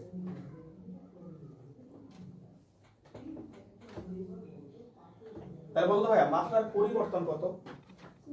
b মাইনাস a, তাই না? তাহলে দেখো নিচে, সুতরাং মাত্রার পরিবর্তন, সুতরাং মাত্রার পরিবর্তন, মাত্রার পরিবর্তন সমান সমান হচ্ছে b মাইনাস a। তাহলে মাত্রার পরিবর্তনটা হচ্ছে b মাইনাস a। আমাদের বইয়ে কিন্তু b মাইনাস a লেখা নাই, এদিকে খেয়াল করো, আমাদের বইয়ে লেখা b ডিফারেন্স a। বলতো কেন লেখা লিখছে? আর ভাই এটা লিখছি মানে বড়টা থেকে ছোটটা বিয়োগ করো, সোজা হিসাব, তাই না? তাহলে মাত্রার পরিবর্তন আমরা মাথায় রাখবো, আমরা বড়টা থেকে ছোটটা বিয়োগ করবো আর কি। এখন বলো তো ভাইয়া, সবাই একটু হেল্প করো, এই যে মাত্রার পরিবর্তন b মাইনাস a, একটু চেঞ্জ কোথায় থেকে হয়েছে? এ থেকে। আগে ছিল এ, এখন এর পরে এতটুকু হয় বাড়ছে, নাইলে এতটুকু কি হয়েছে? কমছে। তার মানে এ মাত্রা থেকে মাত্রার চেঞ্জটা হচ্ছে এতটুকু, মানে তার আদি মাত্রা। যেমন তোমার কাছে 10 টাকা আছে, কিছুক্ষণ পর 15 টাকা হইলো, মানে তোমার টাকা বাড়ছে তো 5 টাকা, তাহলে কয় টাকার সাপেক্ষে 5 টাকা বাড়ছে? 10 টাকার সাপেক্ষে। তার মানে একটু যে চেঞ্জ হয়েছে এটা কার সাপেক্ষে? এ এর সাপেক্ষে। তাহলে লেখা হচ্ছে এ মাত্রা, টাকার উদাহরণ দিলে সবাই বুঝে যায়। এ মাত্রায় মাত্রার পরিবর্তন সমান সমান হচ্ছে b মাইনাস a। এ মাত্রায় মাত্রার পরিবর্তন b মাইনাস a। এখন ভাই ফিজিক্সে সকল সংজ্ঞা একের জন্য দেয়, যেমন এখানেও সংজ্ঞাটা একের সাপেক্ষে দিছে, তাই না ভাইয়া? যে একক মাত্রায় কতটুকু পরিবর্তন হচ্ছে, তাহলে এখন সুতরাং একক মাত্রায় মাত্রার পরিবর্তন b minus a divided by হচ্ছে a। তাহলে এবার তোমরা ভাইরা একটু বলো তো, সংজ্ঞা অনুসারে এটাই হচ্ছে বিকৃতি, বুঝছো কিনা? অত বিকৃতিতে এটাই বলছে একক মাত্রায় যে পরিবর্তনটা সেটাই হচ্ছে কি ভাইয়া? বিকৃতি। তাহলে আমরা এখান থেকে লিখতে পারি সুতরাং বিকৃতি সমান সমান b minus a divided by a। তা আমাদের বইয়ের সূত্রটা এভাবে দেওয়া থাকলেও ভাইয়া সাজেশন থাকবে তুমি এভাবে মনে রাখো না, তুমি বাংলায় মনে রাখো। সেটা কি বলতো? b মাইনাস a, এটা অ্যাকচুয়ালি কি? মাত্রার পরিবর্তন। আর a কি? আদি মাত্রা। তাহলে আমরা মনে রাখবো এভাবে লেখা নিয়েছি সুতরাং, তাহলে অঙ্ক সহজে পারবা। বিকৃতি সমান সমান মাত্রার পরিবর্তন ডিভাইডেড বাই হচ্ছে আদি মাত্রা। তাহলে এটা বক্স করে রাখো। তাহলে বিকৃতি মানে হচ্ছে, বক্স করে টিক দিয়ে রাখো, আমরা এটা মুখস্থ রাখবো। বিকৃতি মানে হচ্ছে মাত্রার পরিবর্তন ডিভাইডেড বাই হচ্ছে আদি মাত্রা। যেমন মনে করো ভাইয়া উপরে, তোমরা ভাইয়া একটা হেল্প করো। মনে করলাম ভাইয়া প্রাথমিক অবস্থায় মাত্রাটা ছিল 10 মিটার আর বল প্রয়োগের ফলে হলো 15 মিটার। তাহলে মাত্রার পরিবর্তন কয় মিটার? 5 মিটার। তাহলে খেয়াল করো, মাত্রার পরিবর্তন হচ্ছে 5 মিটার ডিভাইডেড বাই আদি মাত্রা। আদি মাত্রা কত বলছিলাম? 10। তাহলে মিটার, তাই না ভাইয়া? তাহলে বলতো মিটার মিটার কাটা চলে গেছে না? তাহলে বিকৃতির কোনো কি নাই? একক নাই। খুবই ইম্পর্টেন্ট, 9 এটা ইম্পর্টেন্ট ছিল। নোট লেখো, নোট লেখো। যেহেতু বিকৃতি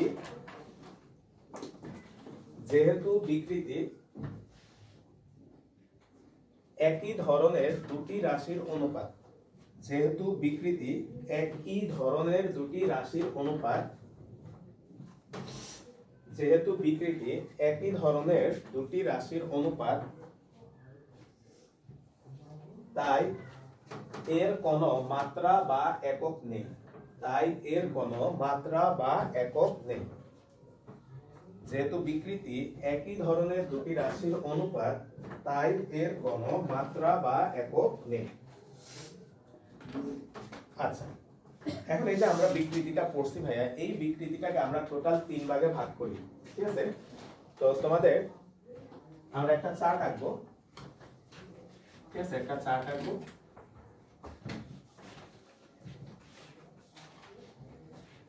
তো ফার্স্টে লেখা হচ্ছে বিকৃতি 3 প্রকার, ঠিক আছে? এক পেজের মতো জায়গা লাগবে বা তার চেয়ে একটু কম হলেও হবে। বিকৃতি 3 প্রকার। তাহলে একটু খেয়াল করি ভাইয়া, বিকৃতিটা হচ্ছে আমাদের 3 ভাগে আমরা ভাগ করব, ঠিক আছে? বিকৃতিটাকে আমরা 3 ভাগে ভাগ করব। একটাকে বলি হচ্ছে আমরা দৈর্ঘ্য বিকৃতি।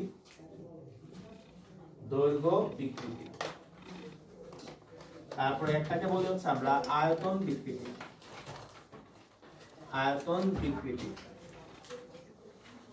আর আরেকটাকে বলা হয় মোচড়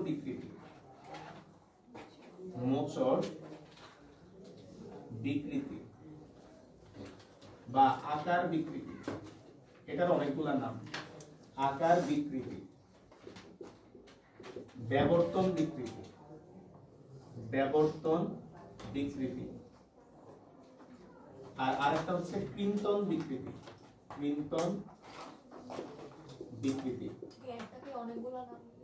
হ্যাঁ, একটারই অনেকগুলো নাম।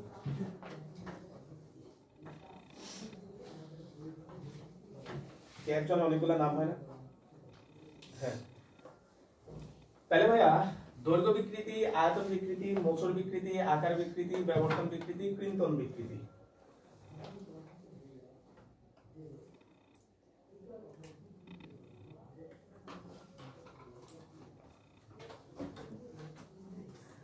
এখন আসো আমরা তিনটাকে একসাথে লেখার উদ্দেশ্য হচ্ছে ভাইয়া তোমার যাতে মনে রাখতে সুবিধা হয়।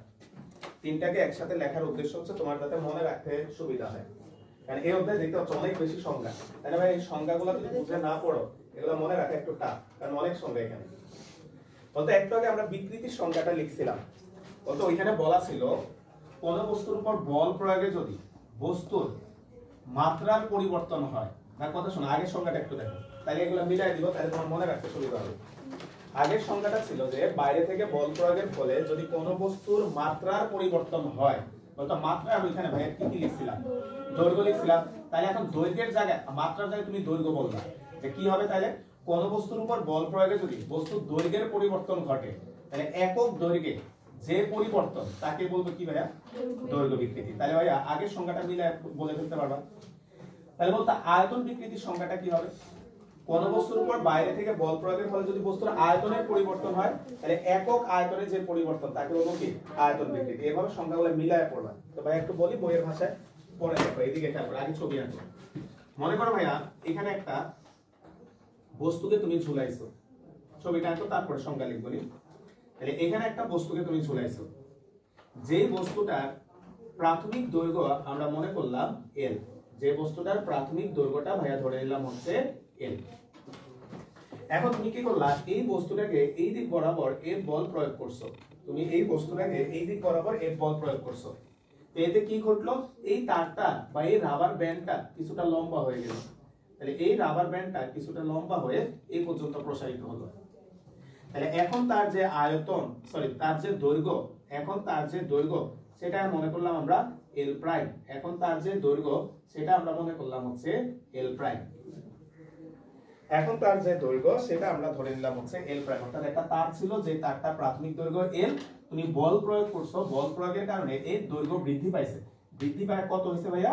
এল প্রাইম। আমরা এটা ধরে নিয়েছি। নিচে এবার সংজ্ঞাটা লেখো। হ্যাঁ, ছবির নিচে সংজ্ঞাটা লেখো।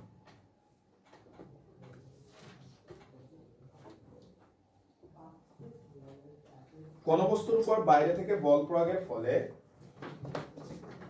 কোন বস্তুর উপর বাইরে থেকে বল প্রয়োগের ফলে, কোন বস্তুর উপর বাইরে থেকে বল প্রয়োগের ফলে, কোন বস্তুর উপর বাইরে থেকে বল প্রয়োগের ফলে,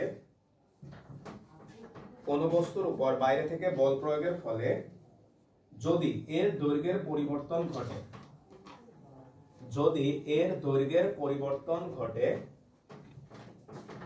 যদি এর দৈর্ঘ্যের পরিবর্তন ঘটে, যদি এর দৈর্ঘ্যের পরিবর্তন ঘটে, তাহলে একক দৈর্ঘ্যের পরিবর্তনকে, তাহলে একক দৈর্ঘ্যের পরিবর্তনকে,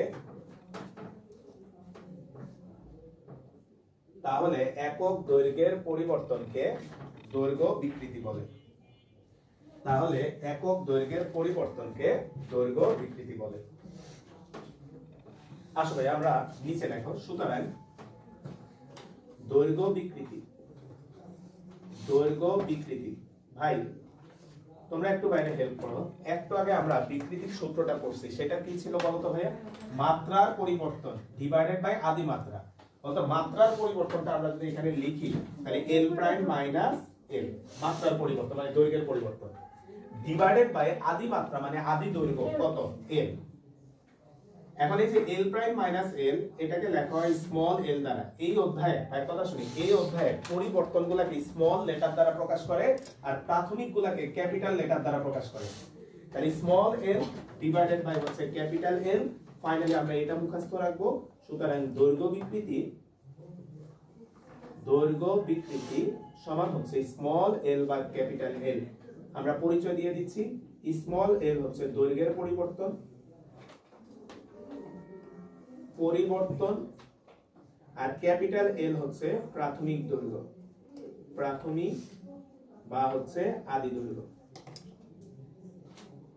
প্রাথমিক বা হচ্ছে আদি দৈর্ঘ্য। এবার ভাই রিকোয়েস্ট, তুমি যদি সংজ্ঞাগুলো মিলায় না পড়ো মনে রাখতে পারবা না ভাই। তোমরা একটু আগের পেজে বিকৃতির যে সংজ্ঞাটা দেওয়া হয়েছে আর এখানে যে দৈর্ঘ্যের বিকৃতির সংজ্ঞা দেওয়া হয়েছে তুমি মিলাও, সেম টু সেম বলা হয়েছে। তাহলে ওইখানে যে আমরা মাত্রা শব্দটা বলছি, মাত্রার জায়গায় আমরা কি নিয়ে আসছি বলতে হবে দৈর্ঘ্য। তাহলে বলতে আয়তন বিকৃতির সংজ্ঞাটা একটু দেখে দেখে বলা যাবে না কি হবে? সেম এই সংজ্ঞাটাই হবে, খালি দৈর্ঘ্যের জায়গায় তোমার কি চলে আসবে? আয়তন চলে আসবে। তা আগে ভাইয়া বুঝাই তারপরে তোমরা লিখো। সবাই এখানে একটা ছবি আঁকো।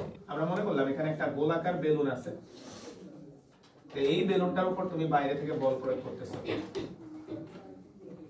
এই বেলুনটার উপরে বাইরে থেকে বল প্রয়োগ করছো। তাহলে ভাইয়া এই বেলুনটাকে তুমি যখন বাইরে থেকে বল প্রয়োগ করবা বলতে এর আয়তন ছোট হয়ে যাবে। তা আমরা ধরে নিলাম আয়তনটা ছোট হয়ে সে এতটুকু শেপ ধারণ করছে। তাহলে আমরা আদি আয়তন আমরা ধরে নিচ্ছি, আদি আয়তন সমান সমান হচ্ছে ভি, আর শেষ আয়তন এটা ধরে নিলাম মনে করো ভি প্রাইম। তাহলে আমরা কি করলাম? একটা বেলুনের উপরে চার দিক থেকে আমরা বল প্রয়োগ করছি, বল প্রয়োগের কারণে এর আয়তনটা সংকুচিত হয়ে গেছে। তাহলে বল প্রয়োগের আগে আয়তন ছিল হচ্ছে ভি, আর বল প্রয়োগের ফলে তার আয়তনটা হয়ে গেছে হচ্ছে ভি প্রাইম।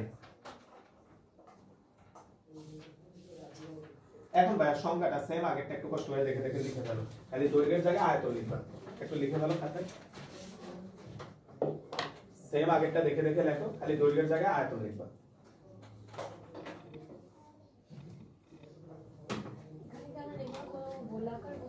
না ওটার দরকার নাই, খালি সেম আগের সংখ্যাটা লিখে ফেলো, খালি দৈর্ঘ্যের জায়গায় আয়তন লিখবা।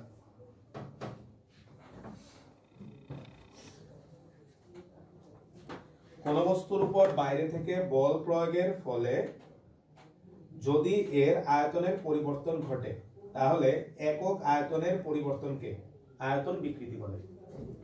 খালি দৈর্ঘ্যের জায়গায় দেখে দেখে আয়তন দিয়ে লিখে ফেলা সংখ্যাটা।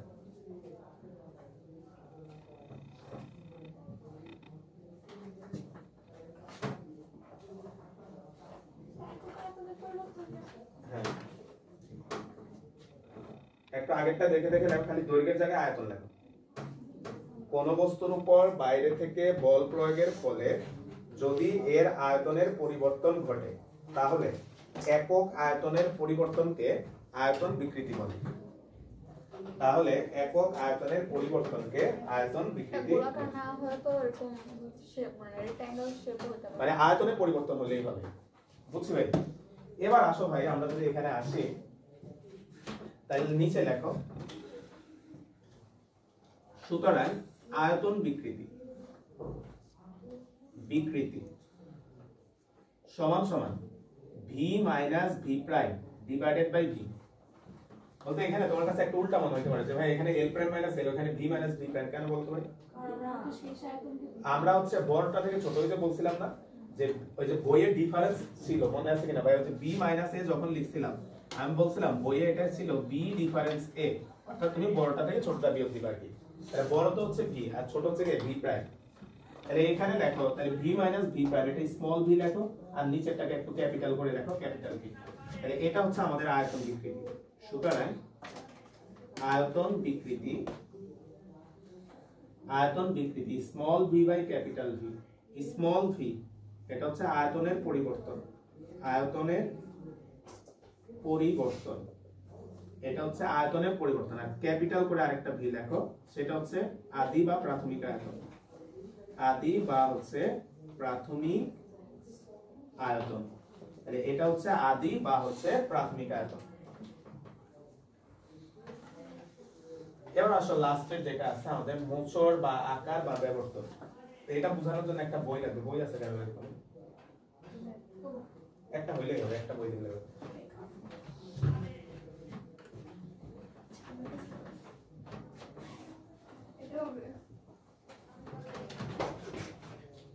আচ্ছা এগুলো দেখলেও তো ভয় লাগে। 9-10 5টা বই তো এরকম না। তো যাই হোক এখন আমরা মনে করলাম এই যে বস্তুটা ভাই একটু ভাইয়ের দিকে, এই বস্তু এই যে নিচের তলটা এটা কিন্তু আমার হাতের সাথে আটকানো, ফ্রিকশনের কারণে এটা আটকে আছে, হ্যাঁ। আর তুমি কি করলাম উপরের তল বরাবর স্পর্শক বরাবর এইভাবে ধাক্কা দিবা। আর তোমাদের সবার কাছে ভাইয়ের রিকোয়েস্ট, এই যে এই পয়েন্টটার দিকে তাকাবা, হ্যাঁ, এই কোণাটার দিকে তাকাবে। ভাইয়া যখন বল প্রয়োগ করবে এই কোণাটা কি হয় এটা একটু খেয়াল। তো আমরা যখন লম্বভাবে রেখে উপরের পৃষ্ঠে বল প্রয়োগ করছি তাহলে এটা একটা মোচড় নিচ্ছে না, হ্যাঁ। তাহলে এই যে এখানে সেও যে এই কোণাটার দিকে একটু খেয়াল করো, সে কিন্তু একটা মোচড় নিচ্ছে। তাহলে এই যে মোচড় নিয়ে তার রূপের একটা পরিবর্তন করছে, তাই এইটাকে বলা হয় কি বিকৃতি ভাইয়া? মোচড় বিকৃতি। এখন এই যে লাস্টের যে কোণাটা আছে এই জায়গাটা যদি তুমি একটু খেয়াল করো, এই কোণাটার দিকে যদি একটু খেয়াল করো, বলতো এই পয়েন্টটা তো প্রাথমিক অবস্থানটা, প্রাথমিক অবস্থায় দুইজনই কি একই জায়গায় ছিল না ভাইয়া? এই পয়েন্টটার উপরে পয়েন্টটা, কিন্তু এখন এই পয়েন্টটা কিন্তু একটা সরে গেছে, একটা আঁকলাম, হ্যাঁ ভাই। তাহলে এই পয়েন্টটা একটু সরে গেছে, তাহলে তুমি এখানে একটু যদি খেয়াল করো ভাইয়া, এটা ছিল তার প্রাথমিক অবস্থান। এই বরাবর যদি আমরা একটা লম্ব টানো, তুমি খেয়াল করো, এই বরাবর যদি তুমি একটা লম্ব টানো, এই জায়গাটা একটু খেয়াল করো, বলতো ভাইয়া এইখানে একটা ত্রিভুজ শেপ করে সে সরে গেছে। এখন তোমার কাছে ভাই প্রশ্ন, এই ত্রিভুজটা কি? সমকোণী ত্রিভুজ, অর্থাৎ এই পয়েন্টটার সাপেক্ষে সরে গেছে। তাহলে বলো তো কত কোণে, কথাটা শোনো, কত কোণে সে মোচড় নিছে, এটাকে বলা হয় মোচড় বিকৃতি। বুঝছি ভাইয়া? তাহলে এই ছবিটা আমরা আঁকবো আর কি এখানে। তাহলে একটু খেয়াল করো, আমরা যদি এই ছবিটা একটু আঁকি, আমরা মনে করলাম ভাইয়া এই হচ্ছে সেই বইটা, এই হচ্ছে আমাদের সেই বইটা, যে বইয়ের নিচের প্রান্ত হচ্ছে আটকানো, আর উপরের প্রান্ত বরাবর তুমি এই দিকে এর বল প্রয়োগ করছো। এতে এই বইটা একটা মোচড় নিছে, সেই মোচড়টাই আমরা আঁকতেছি এখানে, ঠিক আছে। সে হচ্ছে এইভাবে একটা মোচড় নিছে, ছবিটা একটা আঁকি। তাহলে আমরা এখানে একটা বল প্রয়োগ করছি, বল প্রয়োগের কারণে সে একটা মোচড় নিছে, সেই ছবিটা আমরা এখানে আঁকলাম। এই পাশে সরে গেছে, আঁকো একটু দ্রুত ভাই। তাহলে সে যে কোণে সরে গেছে ভাইয়া, সে যে কোণে সরে গেছে সেটাকে আমরা থিটা দ্বারা প্রকাশ করলাম, আর এখানে যে ত্রিভুজটা তৈরি হয়েছে তাকে আমরা এ বি সি দ্বারা প্রকাশ করলাম। তাহলে এটাকে আমরা হচ্ছে এ বি সি দ্বারা প্রকাশ করলাম।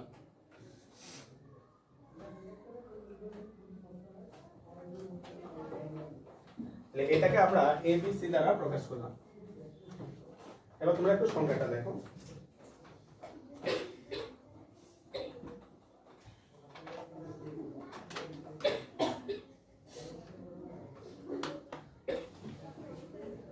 একক দূরত্বে অবস্থিত, একক দূরত্বে অবস্থিত, একক দূরত্বে অবস্থিত দুটি তলের মধ্যবর্তী, দুটি তলের মধ্যবর্তী, একক দূরত্বে অবস্থিত দুটি তলের মধ্যবর্তী আপেক্ষিক সরণকে, দুটি তলের মধ্যবর্তী আপেক্ষিক সরণকে, দুটি তলের মধ্যবর্তী আপেক্ষিক সরণকে মোচড় বিকৃতি বলে। মধ্যবর্তী আপেক্ষিক সরণকে মোচড় বিকৃতি বলে, দুটি তলের মধ্যবর্তী আপেক্ষিক সরণকে মোচড় বিকৃতি বলে। আসো ভাই এটা একটু বুঝাই। অর্থাৎ এখানে যে ছোট্ট ত্রিভুজটা তৈরি হয়েছে, এখান থেকে যদি আমরা tan থিটার মানটা বের করো, এখান থেকে যদি আমরা tan থিটার মানটা আমরা বের করি ভাইয়া, বলতো tan থিটা মানে লম্ব বাই ভূমি, তাহলে BC ডিভাইডেড বাই হচ্ছে AB। তাহলে এখানে আসবে tan থিটা ইকুয়াল হচ্ছে BC ডিভাইডেড বাই হচ্ছে AB। তোমাদের কাছে ভাইয়া প্রশ্ন, সবাই পারবা, বলতো দুইটা তলের মধ্যকার দূরত্ব কত এই ছবিতে? AB। দুইটা তলের মধ্যকার দূরত্ব হচ্ছে কত? AB। আর বলছে একটা তলের সাপেক্ষে আরেকটা তলের সরণ, একটা তলের সাপেক্ষে আরেকটা তলের সরণ কত? BC, তাই না? এই তলের সাপেক্ষে এই তলটা সরে গেছে কতটুকু দূরত্ব? BC পরিমাণ দূরত্ব সরে গেছে। তাহলে তোমাকে কি বলছে, একটু সংজ্ঞাটা একটু খেয়াল করো। দুটি তলের মধ্যকার যে আপেক্ষিক সরণ, তার মানে এই যে BC, এই দূরত্বটাকে কি বলা হবে বলো তো ভাইয়া? আপেক্ষিক সরণ। আর এটাই হচ্ছে মোচড় বিকৃতি। এখন তুমি খেয়াল করো সংজ্ঞাটা একটু দেখো কি বলছে, একক দূরত্বে অবস্থিত। তাহলে ভাইয়া কোশ্চেনে বলে দিছে একক দূরত্বে অবস্থিত, তাহলে দূরত্বটা তো AB, তাহলে AB এর মান যদি 1 হয় তাহলে তো তাকে আমরা বলি কি একক দূরত্ব। তাহলে বলতে AB এর মান যদি 1 বসায় দাও তাহলে tan থিটার মান কত হবে? BC। তাহলে এই BC যেটা, এটাই হচ্ছে আপেক্ষিক সরণ, এই আপেক্ষিক সরণটাই হচ্ছে মোচড় বিকৃতি। তাহলে তোমার কাছে ভাই প্রশ্ন, এই জায়গায় tan theta equal BC by 1, তাহলে এখানে tan থিটা ইকুয়াল পাইছে হচ্ছে BC, তাহলে BC টা আপেক্ষিক সরণ আর এই আপেক্ষিক সরণটাই হচ্ছে মোচড় বিকৃতি। তাহলে তোমার কাছে ভাই প্রশ্ন, এই tan থিটাটাকে মোচড় বিকৃতি বলা হয়, বুঝছো কিনা? মানে সে কত কোণের মোচড় নিছে সহজে হিসাব, এটাই হচ্ছে আমাদের কি মোচড় বিকৃতি। তাহলে নিচে একটু লেখো, থিটা খুব ক্ষুদ্র বলে তাহলে কোণ যেটা হবে ওইটাই মোচড়। তাহলে লেখো থিটা খুব ক্ষুদ্র হলে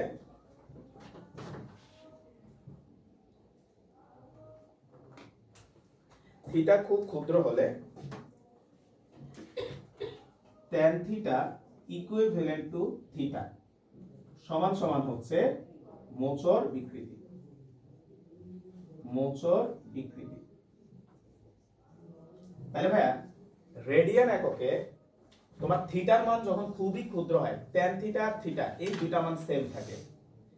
তাই এই দুইটা মান যেহেতু সেম থাকে, তাই আমরা এখানে লেখো সুতরাং মোচড় বিকৃতি, মোচড় বিকৃতি সমান সমান হচ্ছে থিটা। তাহলে এটা আমরা একটু বক্স করে রাখি। মোচড় বিকৃতিটাকে শুধুমাত্র থিটা দ্বারা আমরা বুঝবো। ভাই একটু আগে বলছি, তাহলে এই থিটাটা এককটা কি? রেডিয়ান। মাত্র বললাম না, রেডিয়ান এককে যখন থিটার মান খুব ক্ষুদ্র হয় তখন tan থিটা থিটার মানটা কি হয়ে যায়? সমান হয়ে যায়। তাহলে নিচে লেখা রাখো থিটার একক রেডিয়ান। এই চারটা ক্লোজ করে দাও। হ্যাঁ, থিটার একক রেডিয়ান লিখে এই চারটা ক্লোজ করে দাও। থিটার একক রেডিয়ান লিখে এই চারটা ক্লোজ করে দাও।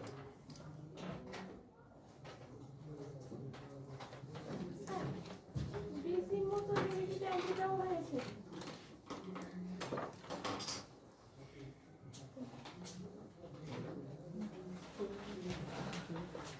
আচ্ছা, এরপরে লেখা হচ্ছে ভাইয়া পীড়ন।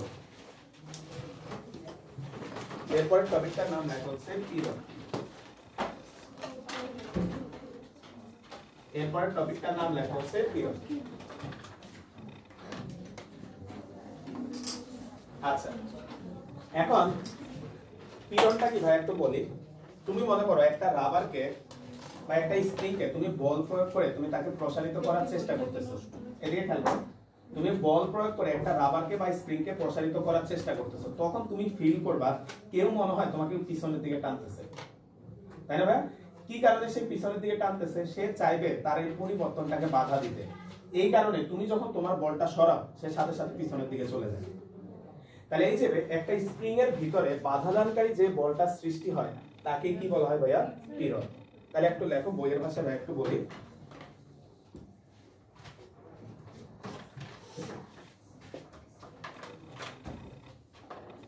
বাইরে থেকে বল প্রয়োগের ফলে বাইরে থেকে বল প্রয়োগের ফলে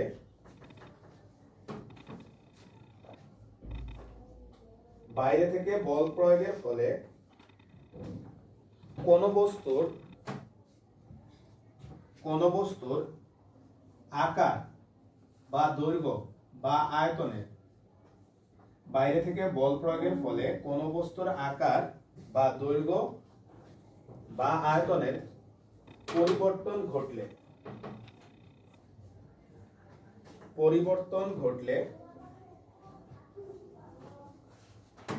ঘটলে স্থিতিস্থাপকতার জন্য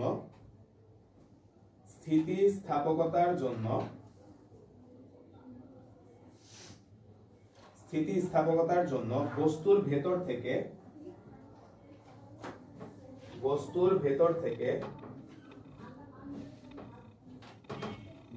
ভেতর থেকে এ বলকে বাধাদানকারী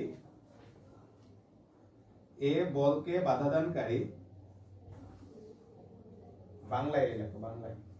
এ বলকে বাধাদানকারী একটি বলের সৃষ্টি হয়। বাধাদানকারী একটি বলের সৃষ্টি হয়। দাঁড়িত একটি বলের সৃষ্টি হয়। একটি বলের সৃষ্টি হয়। বস্তুর একক ক্ষেত্রফলের উপর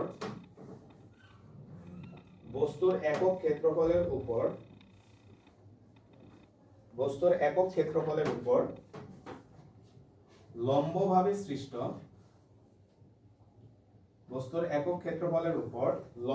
সৃষ্ট এই বিকৃতি প্রতিরোধকারী বলের মানকে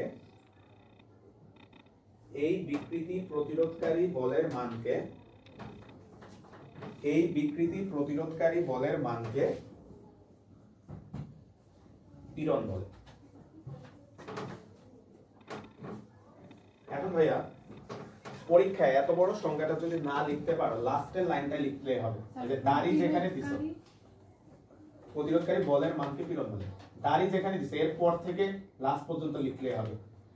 ভাইয়া বলি কোন জায়গাটা বস্তুর একক ক্ষেত্রফল, তাহলে এইখান থেকে লাস্ট পর্যন্ত একটা ফার্স্ট ব্র্যাকেট দিয়ে রাখো, যদি পুরাটা লিখতে পারো ভালো, না পারলে একটু লিখলে হবে, ঠিক আছে। বস্তুর একক ক্ষেত্রফলের উপর বিকৃতি প্রতিরোধকারী যে বলটা সৃষ্টি হয় তাকে পীড়ন বলে। যেমন এখানে একটু খেয়াল করি ভাইয়া, আমরা মনে করলাম এখানে একটা বস্তু আছে, যে বস্তুটার ক্ষেত্রফল আমরা ধরে নিলাম হচ্ছে a। এখানে একটা বস্তু আছে, যে বস্তুটার ক্ষেত্রফল আমরা ধরে নিলাম হচ্ছে a। তো এই বস্তুটার উপর আমরা একটা বল প্রয়োগ করছি, যেটাকে আমরা ধরে নিলাম হচ্ছে f সমান হচ্ছে প্রযুক্ত বল। এখন এই বলটা প্রয়োগ করার কারণে এর উপরও একটা বল সৃষ্টি হবে, এই বলটাকে বাধা দেওয়ার জন্য, সেটা আমরা ধরে নিলাম f সমান হচ্ছে বাধা দানকারী বল। ছবিটা আঁকো একটু। তাহলে আমরা একটা বস্তুর উপর বল প্রয়োগ করলাম f, এই f বল প্রয়োগের কারণে বস্তুর উপর একটা বাধা দানকারী বল সৃষ্টি হয়েছে, সেটা হচ্ছে f'।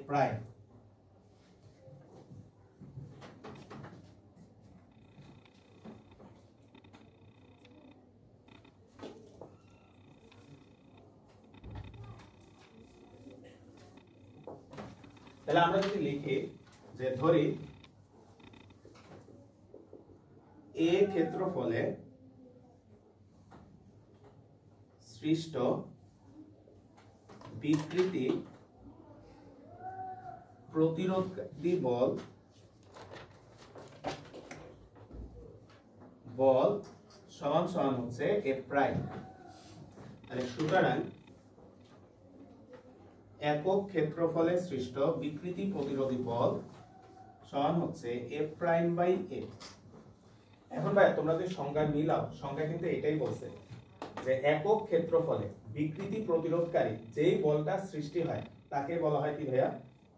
পীড়ন। তাই না ভাই? একক ক্ষেত্রফলে যেই বিকৃতি প্রতিরোধকারী বলটা সৃষ্টি হয় তাকে বলা হয় হচ্ছে পীড়ন। তাহলে একক ক্ষেত্রফলে যে বিকৃতি প্রতিরোধকারী বলটা সৃষ্টি হয় তাকে বলা হয় পীড়ন। তাহলে আমরা এখান থেকে লিখতে পারি সুতরাং পীড়ন সমান হচ্ছে a' হচ্ছে a। পীড়নটাকে আমরা লিখতে পারি হচ্ছে a'/a। এখন তোমাদের কাছে লাস্ট একটা প্রশ্ন, বলতো নিচে বলতো a''টা কার কারণে সৃষ্টি হয়েছে বলতে পারো? f এর কারণে, f এর প্রতিক্রিয়া স্বরূপ। তাই বলতো f এর প্রতিক্রিয়া স্বরূপ যেহেতু এটা তৈরি হয়েছে, তাহলে প্রযুক্ত বল আর এই বাধাদানকারী বল কি হবে? সমান। তাইলে আমরা এখানে f' এর জায়গায় তুমি চাইলে f লিখে দাও এখন f/a। তাহলে ফাইনালি আমরা এটা মাথায় রাখবো, সুতরাং পীড়ন সমান হচ্ছে f/a। তাহলে ভাই কথা শুনি, যখন আমরা সংজ্ঞা লিখব তখন সংজ্ঞায় এই f-টাকে বলবো প্রতিরোধকারী বল, কিন্তু যখন আমরা ম্যাথ করব এই f-টাকে আমরা বলবো প্রযুক্ত বল। ঠিক আছে ভাই? তাহলে ম্যাথে আমরা সহজে বুঝতে পারবো। তাহলে এই f-টার সাথে লিখে রাখো, এটা হচ্ছে তুমি কতটুকু বল প্রয়োগ করতেছো সেটা প্রযুক্ত বল। তাহলে পীড়নের এককটা বুঝে গেছো আশা করি, নিউটন পার মিটার স্কয়ার বা হচ্ছে প্যাসকেল। তাহলে পীড়নের এককটা হচ্ছে নিউটন পার মিটার স্কয়ার বা হচ্ছে প্যাসকেল। পীড়নের এককটা হচ্ছে নিউটন পার মিটার স্কয়ার বা হচ্ছে প্যাসকেল। ক্রিয়া প্রতিক্রিয়া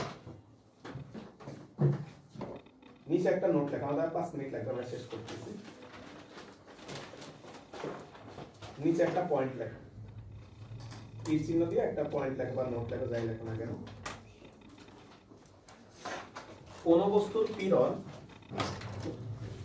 5 × 10⁵, কোন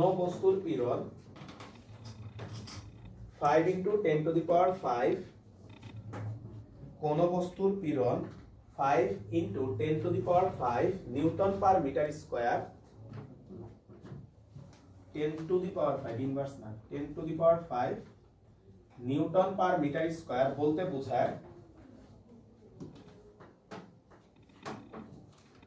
বোঝায় প্রতি 1 মিটার স্কয়ার ক্ষেত্রফলের উপর প্রতি 1 মিটার স্কয়ার ক্ষেত্রফলের উপর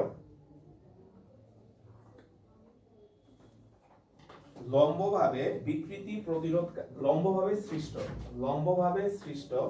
বিকৃতি প্রতিরোধকারী বলের মান লম্বভাবে সৃষ্ট বিকৃতি প্রতিরোধকারী বলের মান 5 into 10 to the power 5 Newton 5 into 10 to the power 5 Newton.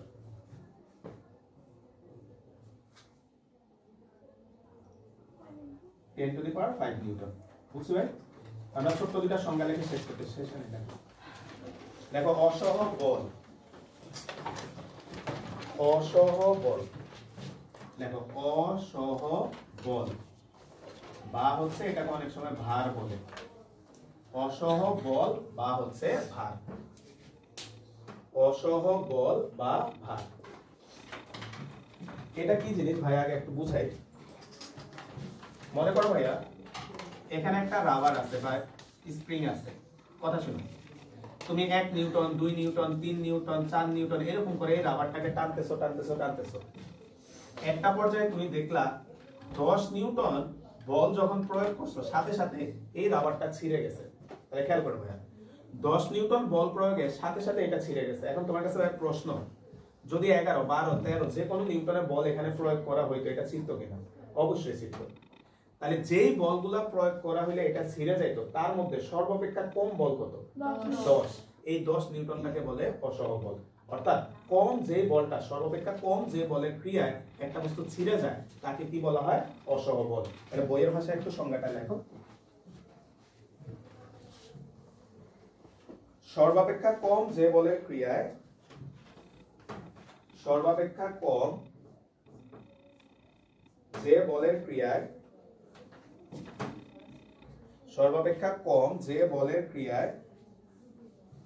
কোন বস্তু ছিঁড়ে বা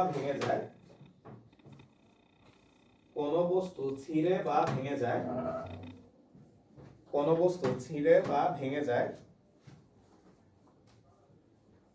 তাকে অসহ বল বলে।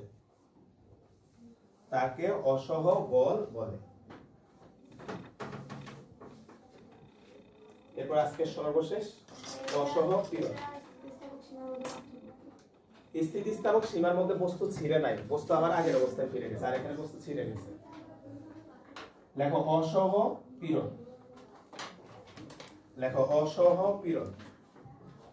প্রতি একক ক্ষেত্রফলের উপর লম্বভাবে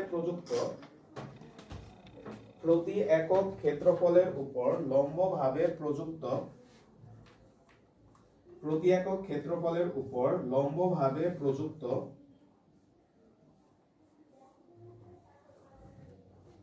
সর্বাপেক্ষা কম যে বলের ক্রিয়ায় কোন বস্তু ছিঁড়ে যায় বা ভেঙে যায় তাকে অসহ পীড়ন বলে। বলতে আগের সঙ্গে আর এটা পার্থক্যটা বলতো। একক ক্ষেত্রফলে, কারণ আমরা জানি একক ক্ষেত্রফলে বলটাই হচ্ছে কি ভাইয়া? পীড়ন।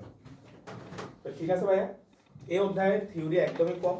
কালকে আমাদের এই অধ্যায়ের থিওরিটা শেষ হয়ে যাবে।